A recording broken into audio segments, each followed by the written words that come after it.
Oui, le Christ est à l'agonie, non pas le vainqueur de gloire, le Christ en majesté triomphant du mal et de la mort, mais le Verbe qui s'est jeté au cœur même de l'abîme pour connaître la vie de l'homme, de l'enfance à la mort, celui qui est devenu infiniment plus faible qu'un enfant, plus délaissé qu'un moribond, le suppliant, le pauvre, totalement dépossédé de lui-même, le fugitif, le proscrit.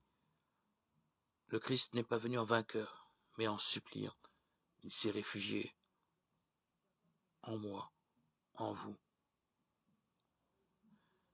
Derrière le visage du plus petit d'entre les hommes, de l'enfance à l'agonie, se profile le visage du Christ agonisant, du jardin du calvaire. Notre Seigneur a connu et expérimenté par avance toutes les agonies. Le Christ vit sa passion, livré au mal du monde, totalement désarmé contre le mal, mais tirant de sa propre impuissance le principe même de sa joie et de sa victoire, qui va s'annoncer pour les plus humbles, les plus désolés, ceux qui se considèrent comme insignifiants.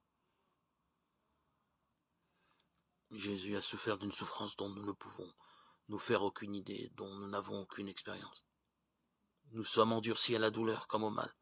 Nous sommes protégés par cette carapace, à laquelle chaque génération ajoute une épaisseur de plus. Tous les hommes sont portés par cette agonie qu'a subi le Christ, qu'ils le veuillent ou non.